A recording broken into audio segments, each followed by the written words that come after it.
Ça, c'était mini. Bonjour les amis. Non, c'est Ralph Wiggum. J'adore quand il dit maîtresse, j'ai fini, j'ai mangé tout mon crayon. Ou la mère du proviseur qui dit Seymour, arrête de regarder cette femme.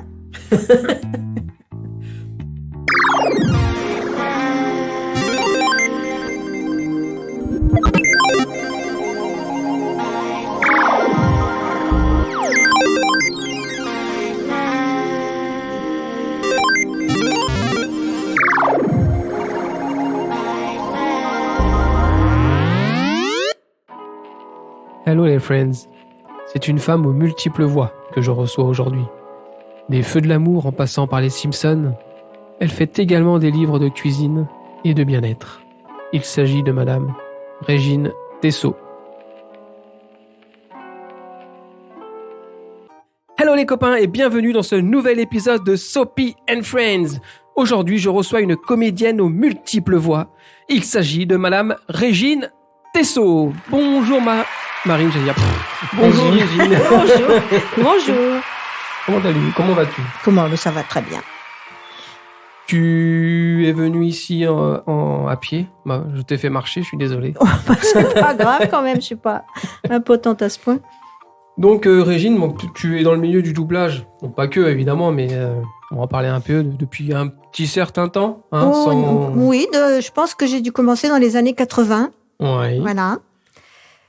Parce qu'il fallait que je finance ma troupe de comédie musicale à claquettes que j'avais montée avec un ami. D'accord. Qui s'appelle Michel Léveillé.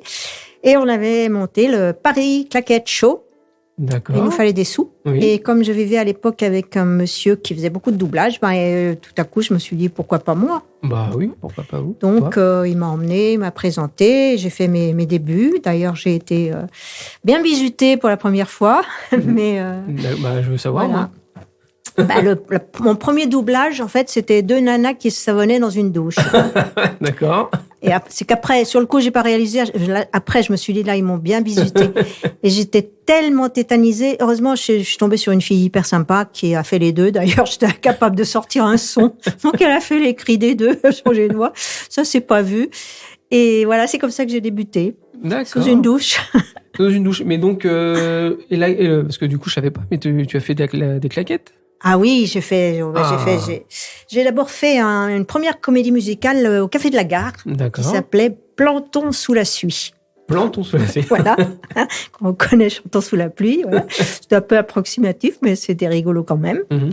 Et il y avait du beau monde. Il y avait Claude Mann, il y avait Evelyne Dress, il y avait Michel Blanc, Attica Gage, enfin plein d'acteurs qui ont fait leur chemin d'une manière ou d'une autre. Mm-hmm. Et c'était très sympa. Donc, on faisait beaucoup de claquettes, on chantait, on faisait tout. On dansait le rock acrobatique. D'accord. À l'époque. C'est peut-être pour ça que je suis dans cet état. Ah. On va pas le dire. Non.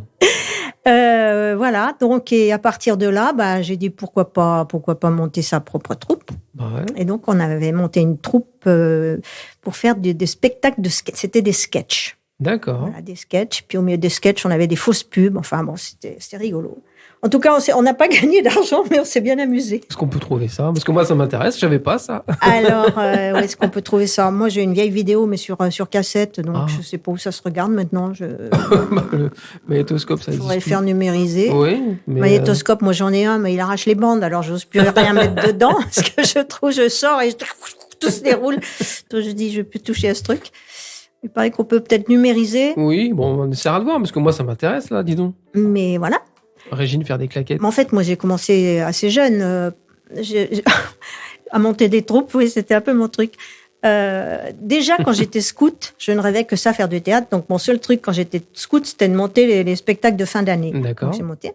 Après, je suis passée, quand j'ai fait début d'université, avec une amie à Saint-Étienne, on a monté le théâtre universitaire. Le TUS, le théâtre universitaire de Saint-Étienne.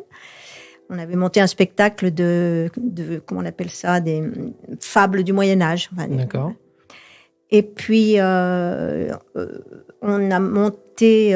après, je suis rentrée dans une troupe qu'on a montée aussi à Saint-Étienne qui s'appelait le théâtre Alexandre Kersaki, dans lequel il y avait Alain Françon, qui était déjà le metteur en scène, il avait 18 ans. Et qui est devenu maintenant le metteur en scène qu'on connaît, tout. Il y avait, plein, je ne peux pas citer tout le monde, mais il y avait plein de gens qui sont devenus très, très connus maintenant dans ce milieu. Et après, je suis rentrée à la Comédie de Saint-Étienne. D'accord. Mais entre-temps, quand j'étais en philo, mon prof de philo s'appelait Huguette Bouchardot, bien connu, donc c'est mon idole. Et on devait faire un voyage de fin d'année en Yougoslavie, et pour financer ça pour les filles qui n'avaient pas les moyens, non, les parents n'avaient pas les moyens, on a monté un spectacle pour rassembler des fonds. Et je sais pas qu'est-ce qui nous a pris, on était peut-être un peu politisés à l'époque. On a monté les fusils de la mère Carrare. Ouais. Voilà. Donc c'est moi qui faisais la mère Carrare, j'avais 18 ans, donc j'étais pile le personnage, c'était impeccable. Mais voilà, comme ça on avait rassemblé des fonds pour pouvoir faire ce voyage en Yougoslavie à l'époque. Ouais. Voilà. Bon, j'arrête, je parle trop là. Non, pas du tout. Ah non, moi je suis en train de... Non, j'écoute attentivement. Non. Ah non, parce qu'on découvre un peu une facette de toi qu'on ne connaisse. Que moi, perso, je ne connaissais pas. La reine des claquettes, on va t'appeler peut-être. Ah bah, pourquoi pas, je dois avoir des photos là sur mon téléphone. Regardez. Moi, je veux bien. Oui, je veux bien. Donc, tu commences le doublage après. Donc, quand on a commencé à monter notre troupe, il nous fallait des sous. Voilà. Et donc, effectivement, mon premier cachet de doublage est passé directement pour acheter des costumes, louer la salle, parce que c'est difficile de faire du théâtre comme ça quand on est indépendant. Donc, il y a des salles, nous on appelle ça des garages, parce que c'est pas... Normalement, ils montent pas de pièces, ils prennent les spectacles tout faits. D'accord. Et puis, ils prennent un certain pourcentage. D'accord. Donc, voilà. Mais puis après, j'ai trouvé ce métier tout à fait passionnant, le doublage. J'ai vu qu'on pouvait faire plein de choses qu'on ne pouvait pas faire soi-même physiquement. Comment on dit maintenant en présentiel. Je déteste ce mot nouveau. Enfin bon, faut vivre avec son temps. Je dis la vie. J'ai l'impression d'être une vieille mémé. En présentiel, quelle horreur ce mot. Voilà, en vrai quoi, en live. Et donc ça nous permet justement d'aborder des personnages qu'on ne pourrait jamais jouer. Oui. Voilà. On commence par parler des Simpsons, par exemple. Où tu fais. Ça, c'est sûr que je pourrais jamais jouer les Simpsons. Puis surtout que tu ne fais pas qu'une seule voix. C'est-à-dire que j'ai été choisie parce que j'avais cette capacité qu'on appelle dans le métier de se déplacer. C'est-à-dire que je peux aussi bien faire la voix d'un enfant que la voix d'une vieille dame. D'accord. Voilà, c'est ça qu'on appelle se déplacer. D'accord. Il y a juste un registre que j'ai pas, c'est les bimbos. Ah. Mais je peux les faire blondes. Donc, quand je les fais blondes, ça fait ça. Je le fais un petit peu Bardot Bébête, quoi. Oui. Une approche timide, faut pas exagérer, je fais pas d'imitation.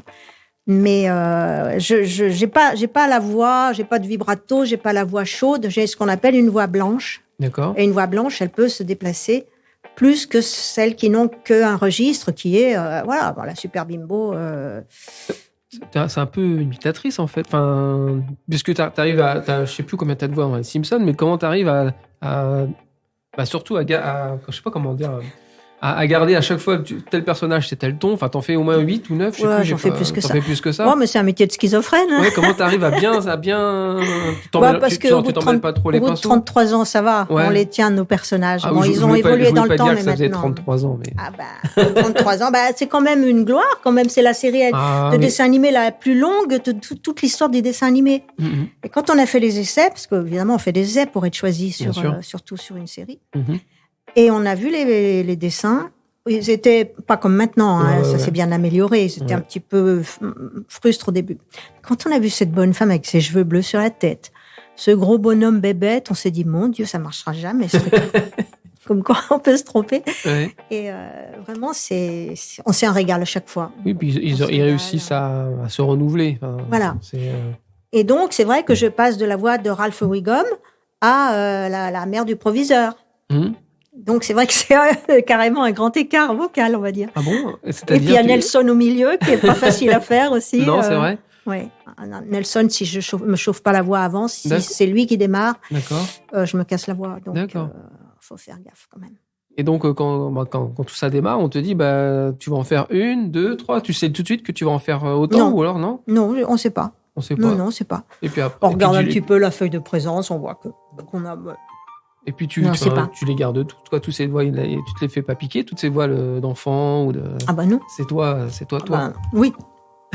Bah oui, bien sûr, j'ai pas raté une séance depuis le début, moi. C'est vrai? Oui. J'ai jamais été malade, j'ai jamais eu... j'ai pas accouché, j'ai rien fait, j'ai pas voyagé. Non, j'ai été partout depuis le début. Une saison, ça s'enregistre en combien de temps, une saison? En 5 fois. 5 fois? Oui, en 5... 5 journées complètes? 5 journées, voilà, 5 journées. Maintenant, c'est un peu compliqué parce que depuis la pandémie, on travaille tout seul. Donc, c'est triste, c'est moins rigolo. Ouais. Bon, on est avec le chef de plateau et l'ingénieur du son quand même. Mais on n'a pas les copains avec, on se donne pas la réplique, donc c'est plus difficile. Non, ça, le Covid, c'était une excuse, mais maintenant, c'est bon. Je pense qu'on pourrait quand même... Ouais, moi, je me demande si... Moi aussi, ça sera coupé. Si jamais tu veux, on coupe. Dis. Je me demande s'ils se sont pas aperçus qu'ils gagnaient plus d'argent en nous faisant travailler seuls. Mais je suis pas sûre. Donc je ne veux pas être mauvaise langue et je ne veux pas affirmer des choses que je ne sais. Non, c'est juste une question que tu te poses. Parce que je me demande pourquoi on travaille seul encore. Bah, ça doit être triste parce que c'est vrai qu'on voit des images d'archives d'anciens doublages, on voit oui, on est tous à la barre, qu'il y a une émulation, c'est plus facile. C'est beaucoup plus difficile de travailler seul. On a peut-être des émotions en moins. Alors, on est obligé de le faire sur les grands films parce que pour le mixage, c'est plus facile. Mais là, il y a 8 pistes, c'est pas pareil. Là, on n'a pas 8 pistes et puis on n'a pas besoin de 8 pistes sur un dessin animé. Donc, il y a plusieurs pistes quand même. Donc, c'est un peu dommage qu'on retravaille pas ensemble. Est-ce que quand tu doubles dans les Simpsons, est-ce que tu as un personnage en particulier ou tu as une petite affection pour elle ou pour lui? Moi, j'adore Ralph. Ouais. Ah oui, moi, j'adore Ralph Wiggum. Il me fait trop rire. Il est trop mignon. Tu te vois en lui un peu alors, non? Comment? Tu te vois en lui? Non, quand tu le doubles, peut-être que tu... Peut-être pas quand même, il est bête comme ses pieds. Non, mais peut-être que t'aimerais être comme lui. Non, pas du tout. Non, mais j'aime bien, il est gentil, il est naïf, il est drôle aussi. Oui, c'est vrai. Non, j'aime bien. Et puis il y a une autre série que tu as fait pendant longtemps, Feux de l'amour. Oui, j'ai fait 2 personnages dans Les Feux de l'amour. Ouais. C'est bizarre. Ouais. J'en ai fait une au début qui s'appelait Carole, qui était la secrétaire de John, je sais pas quoi, là. Je ne me rappelle plus les noms. Et puis, elle a disparu. Et un jour, par hasard, il y avait une bonne femme qui téléphonait. Et en fait, il s'est aperçu que plus tard, que c'était Alice Johnson, qui a été un personnage assez important pendant de nombreuses années. Donc toi, tu es abonné un peu aux séries ou aux animations qui durent pendant longtemps. Oui. Parce que tu as aussi fait Desperate Housewives. Et quoi? Desperate Housewives. J'en ai fait un. T'en as fait un? J'étais pas un des personnages. J'en ai fait une qui était très marrante, que j'avais doublée déjà dans un film complètement délirant. Je sais plus, ça s'appelait Saucisse ou quelque chose. Saucisse ou quelque chose. Je me rappelle plus. Si vous nous écoutez, cherchez Saucisse ou quelque chose. Avec, comment elle s'appelait? Sterling? Non? C'est l'actrice? L'actrice, je vais vous la dire. Non, elle s'appelle l'actrice. Oui, Mindy Sterling? Un truc comme ça. Quelque chose comme ça? Oui, le temps que je trouve. Parce que je l'ai doublée plusieurs fois dans d'autres choses et je sais plus trop lesquelles. Alors, il y a Mindy Sterling et il y a aussi la juge Sullivan. Oui, c'est ça. Vous avez doublé. Vous avez aussi doublé dans l'animation des années 80, fin 80. Je tutoyais, hein. Oui, je suis désolé, c'est juste... Je sais que j'impressionne beaucoup, mais quand même. Ah oui, quand je vous ai vu rentrer, j'ai waouh. Tu es la voix de Crimi. Je suis la voix de Crimi. Et oui, j'allais dire oui les enfants. Et oui, chers auditeurs, auditrices, c'est la voix de Crimi qui est en face de moi. Et de You. Qui est la même. Oui. Non. C'est... Oui. Mais il ne faut pas le dire. Ah bon? Non, j'ai depuis le temps. Il me semble quand même que le mystère a été dévoilé depuis 83. Il y a peut-être qu'on n'a pas tout vu, mais ça aussi, c'est sympa de faire une belle femme. Je vais me rattraper. Non pas que vous n'êtes pas une belle femme, enfin, ça je veux dire, mais une belle petite jeune fille. Oui, non, c'était sympa. Puis c'était d'autant plus sympa que ça a été un truc de fou. On enregistrait en face de chez moi. D'accord. Et comme il y avait une urgence, on a enregistré tous les jours. D'accord. Donc tous les jours, je descendais en pantoufles, je traversais la rue, j'allais au studio. C'est bien ça. Ah non, c'était génial. C'est vraiment très très sympa. Et Minnie, Dis donc. Minnie, je l'ai fait pendant des années. Bah oui. Et puis, Disney, c'est un peu particulier. Quand le staff change, ils changent les voix parce qu'ils ont besoin d'exister. Je sais pas pourquoi. D'accord. Ils avaient fait la même chose à Gérard Rinaldi. Oui. Qui a téléphoné en disant, moi, je fais très bien la voix de Goofy. On lui a dit, c'est génial, on va vous prendre. Bon, c'était D'accord. Parfaitement ridicule. Pauvre Gérard. Donc, expérience studio Disney, c'est spécial. Non, mais... on va pas parler, parce que maintenant, les Simpsons ont été rachetés par Disney, parce que Disney a racheté la Fox. C'est très bien, Disney. Non, j'aime bien Disney. Moi, je parlais au niveau du travail, mais c'est vrai que ils rachètent tout, Disney. Ils rachètent. Donc, on sait plus... On ne sait plus qui est à quoi est à qui. Ils rachètent tout, mais ils modifient pas ce qu'ils auraient pu racheter les Simpsons et faire un dessin animé un peu plus... Mais ils laissent quand même... c'est Matt Groening, je pense qu'il est propriétaire de ces personnages. Oui. Et puis, ils ont le mérite aussi de faire des spots publicitaires. Donc, on se dit, s'ils font des spots, c'est pas dans le vide. Donc, ça veut dire qu'ils ont peut-être envie que la série continue. Donc, c'est plutôt une bonne nouvelle. Oui. Tu as aussi... j'ai aussi un autre personnage que j'avais noté. C'est dans parce que les Tiny Toons, moi, je regardais. Oui. Et je savais pas que tu doublais le personnage de... Schneider. Voilà, j'arrive pas à venir.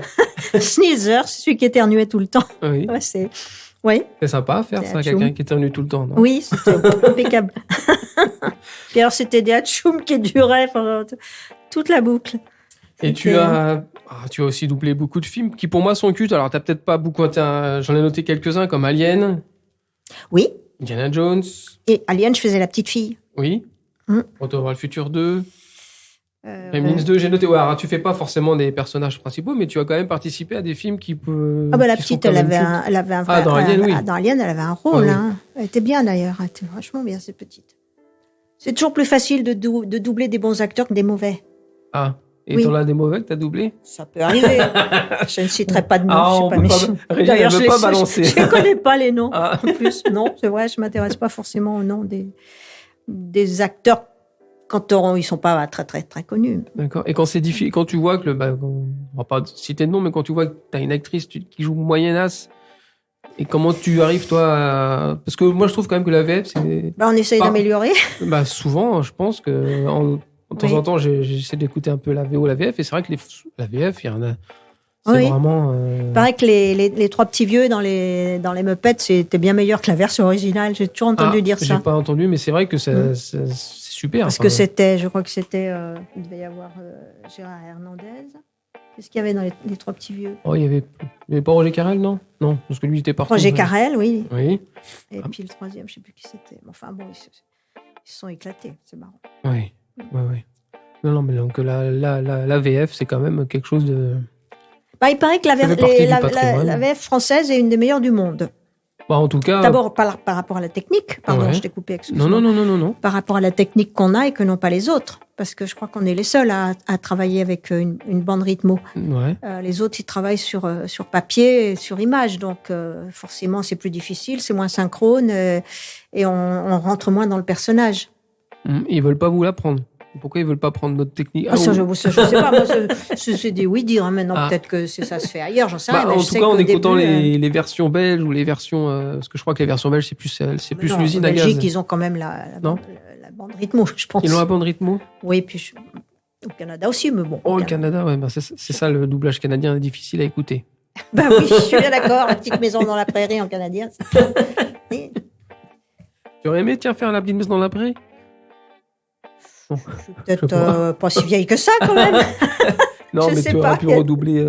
Ouais, c'est à quel âge? Ça doit pas être tout jeune, ça. Il y avait des enfants, oui.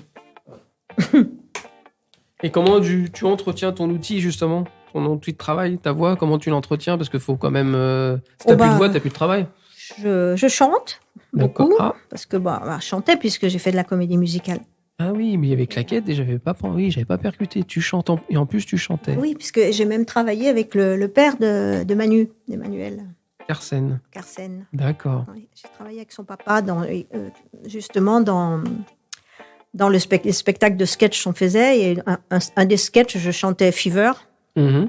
Et lui, il était censé être le traducteur. D'accord. Et il disait vraiment n'importe quoi. Alors la fièvre, ça allait. Puis après, never know how much I love you. Alors, je sais pas combien de temps je t'aime. Je sais pas. Des trucs, c'était bon. C'était pour faire rire, mais on chantait, on faisait des claquettes, on dansait, tout. Donc du coup, tu t'entraînes ta voix. Pas vraiment. Pas vraiment, non. non. Sauf quand je sais que c'est Nelson qui commence. D'accord. Alors, Ah ouais. Nelson qui commence, faut chauffer. On chauffe en chantant. Nelson, moi, c'est pas Moi, j'admire beaucoup Véronique, parce que Marge, comme ça, toute la journée, en pesant sur les cordes vocales, c'est vraiment difficile. Vraiment dur. Du coup, c'est un métier quand même un peu particulier. Est-ce que tu as du monde dans ta tête? Non. J'ai dit que c'était un métier de schizophrène, ça ne veut pas dire que je l'étais. Non, tes personnages ne ressortent pas quand tu rentres chez toi. Non, tu les laisses de côté. Je sépare la vie privée de la vie publique, la vie privée de la vie professionnelle. Et je vais te poser deux, trois mots, enfin, je vais te citer un mot et tu vas me dire si pour toi c'est un ami ou un ennemi. Par exemple, la flemme. Est-ce que pour toi la flemme c'est ami ou c'est un ennemi pour toi la flemme? La flemme? Ouais. Est-ce que t'es flemmarde? Ou est-ce que après tu peux être flemmarde, mais est-ce que tu aimes ça ou je trouve que c'est un mot négatif, la flemme. L'ennemi, ce serait plutôt la procrastination, c'est-à-dire ça. Oula. Voilà, parce que là, ça s'empile dans les placards. Puis je le ferai demain. Oui, allez. Mais flemmarde. Non, mais j'aime bien ne rien faire sans pour autant m'ennuyer. Je m'ennuie jamais. De toute façon, j'ai toujours un livre à lire, un morceau à déchiffrer. Là, je me remets à Schumann, parce que j'avais un peu laissé tomber. Un morceau à déchiffrer? Oui, je joue du piano.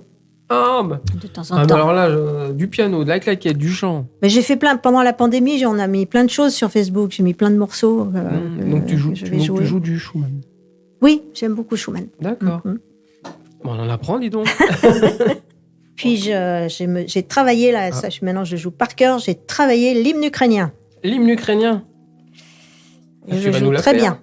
Hein? Tu vas nous l'interpréter? Ah bah si t'as un piano.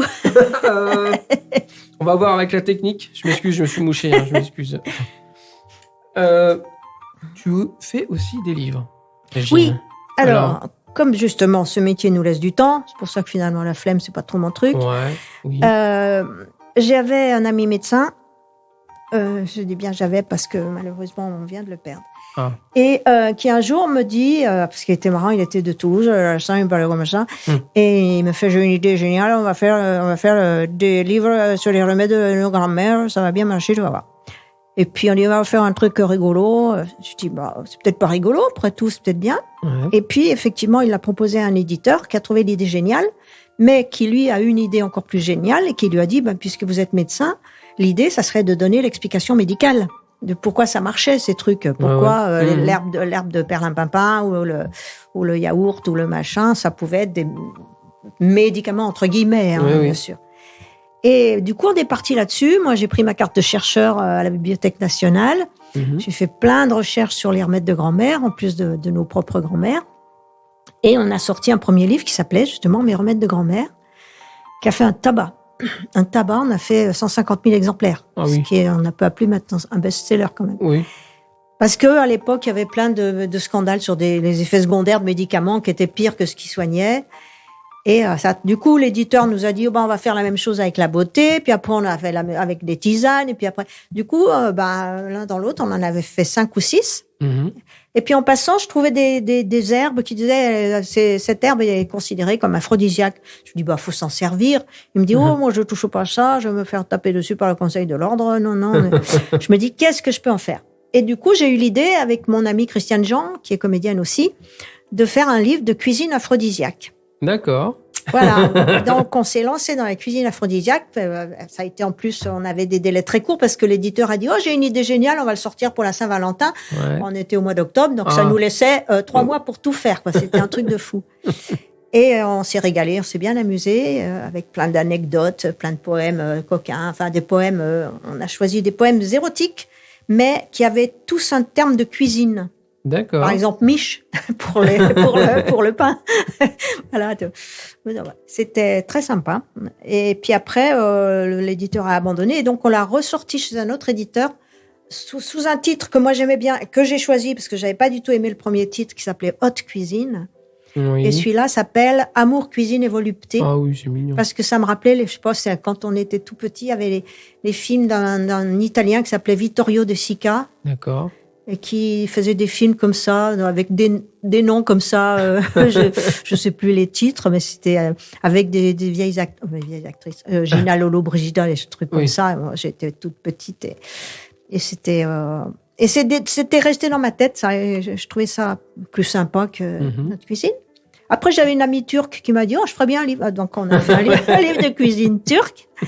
Et puis, ensuite, c'est les commerçants de mon marché qui m'ont sollicité pour faire la cuisine du marché. C'est-à-dire que j'ai trouvé un éditeur qui nous a fait, c'est bête, j'aurais pu l'apporter, vous l'offrir.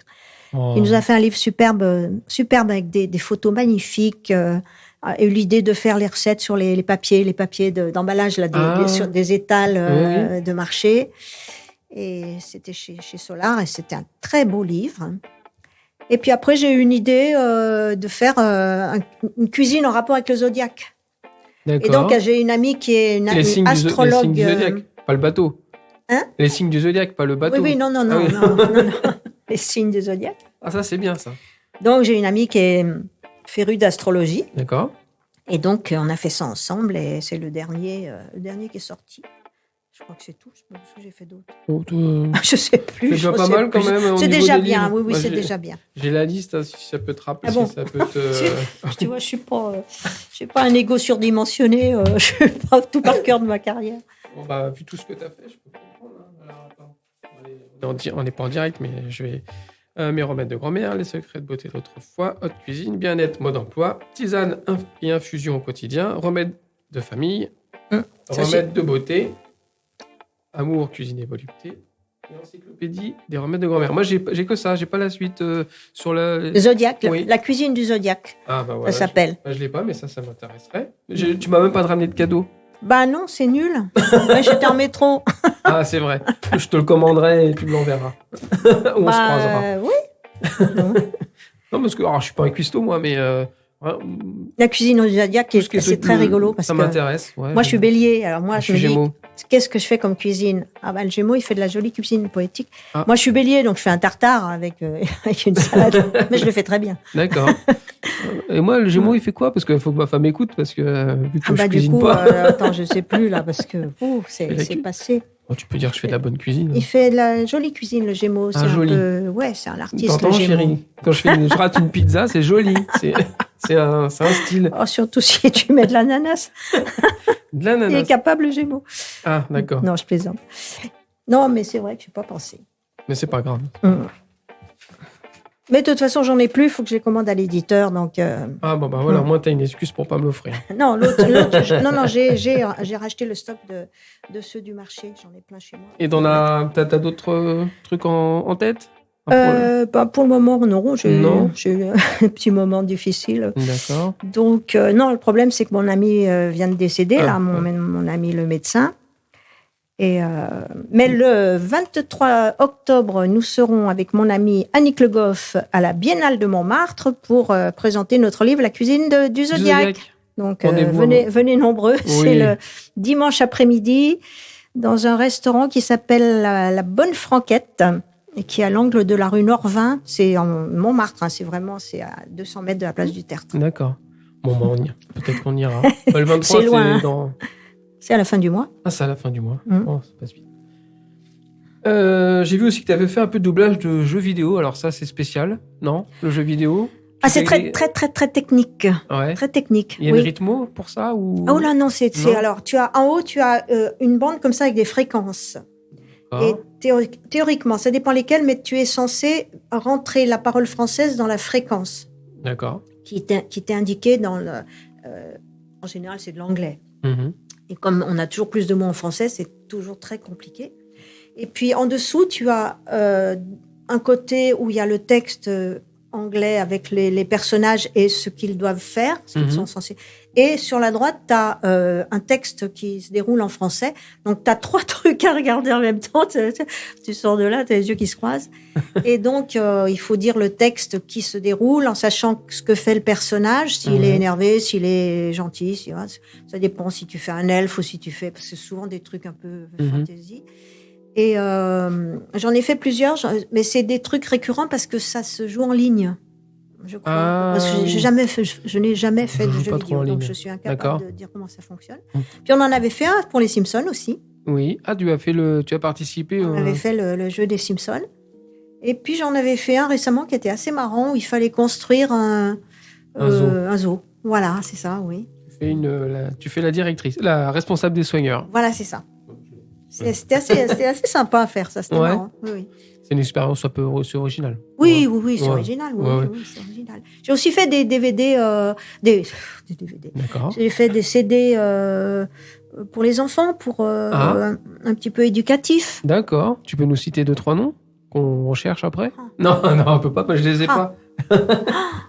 Oh là là. Mais je crois que j'ai les faire marcher, ça marche même plus sur mon ordinateur. Je publierai sur mes... Et alors, pour l'anecdote, pour rire un peu, un jour, ces mêmes personnes m'avaient fait venir parce qu'il fallait faire un truc pour des ingénieurs en informatique. D'accord. Il fallait leur faire un CD pour qu'ils apprennent. D'accord. Et comme je disais, j'ai passé ma journée à mettre des bits dans des trous et je savais pas du tout de quoi je parlais. J'étais épouvantée. Et après j'ai compris, on m'a expliqué que ça s'écrivait pas pareil, heureusement. Et c'était bon. Mais il paraît que je n'ai pas compris un mot de ce que j'ai raconté. Ouais. Et il paraît qu'ils étaient ravis, qu'ils ont tout compris, que c'était très clair. Alors, tant mieux, tant mieux. Et est-ce que tu as déjà rencontré des gens que tu doubles? Bon, pas les personnages dessins animés, bien sûr, mais est-ce que tu as déjà rencontré des actrices? Non. Mais j'ai eu l'énorme chance de travailler avec Peter Ustinov à la barre à côté de moi, parce qu'il se doublait lui-même sur un Agatha Christie, je sais pas si c'est Mort sur le Nil ou un truc comme ça, et moi je doublais la petite bonne.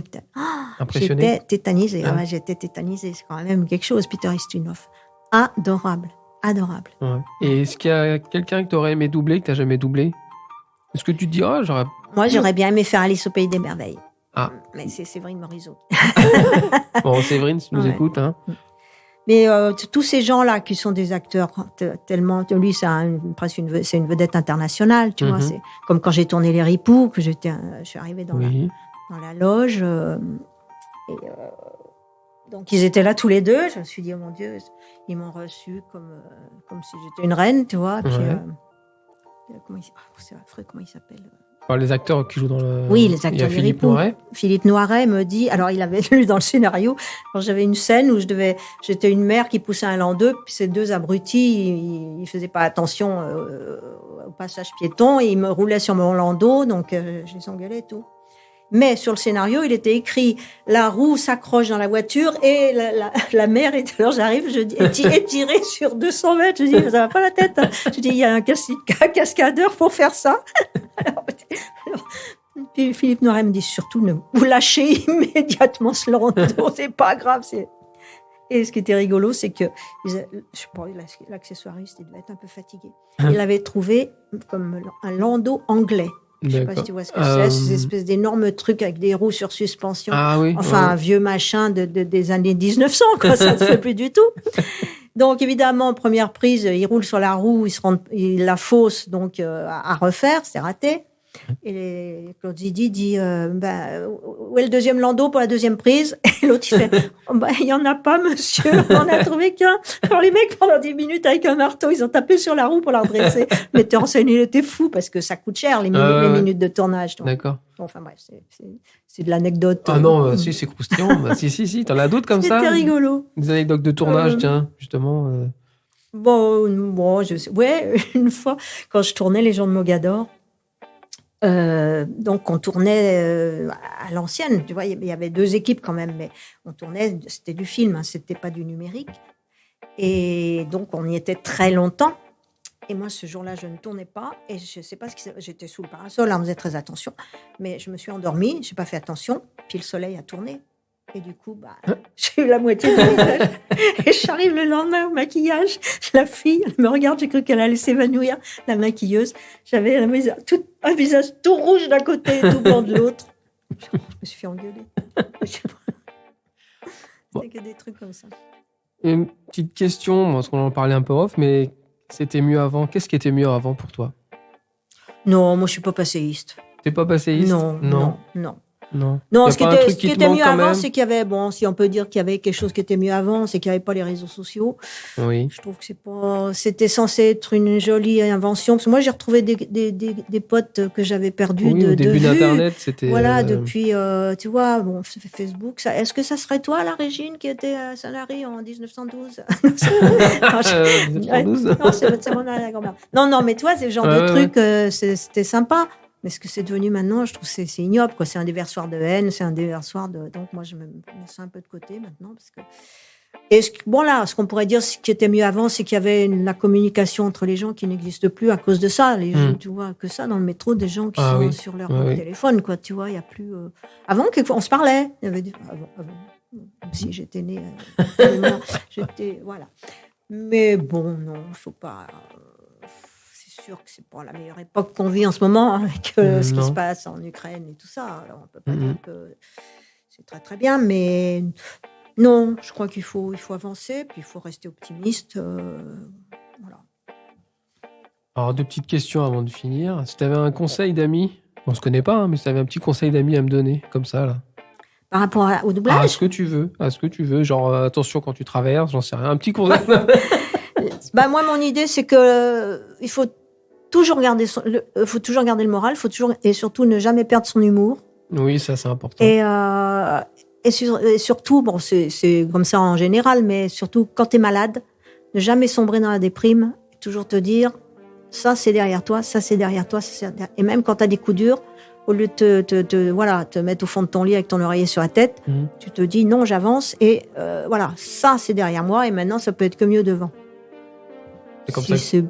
C'est comme ça que j'envisage la vie. Oui. Voilà. Et puis, pas le passé, on s'en fout, il est passé. Ouais. Le futur, il est pas encore là, donc vivons dans le présent. C'est quand même ce qu'il y a de mieux à faire.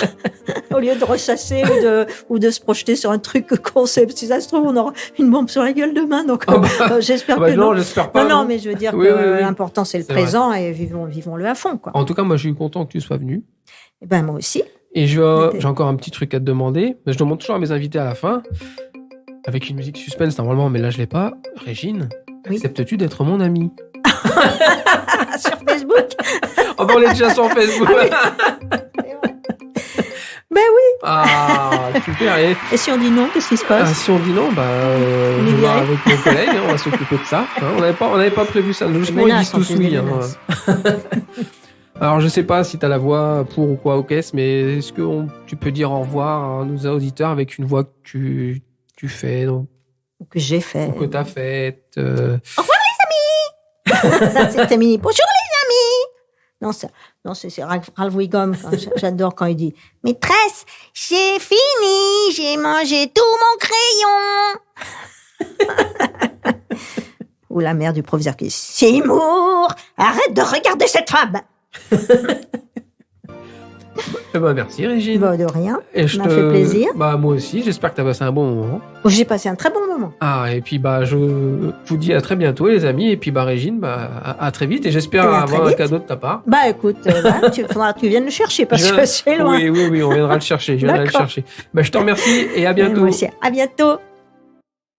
Ce podcast est présenté par Sopi, produit par Maïssa Audio, enregistré et réalisé par Franck Philoxène. Au studio Louis Arabou.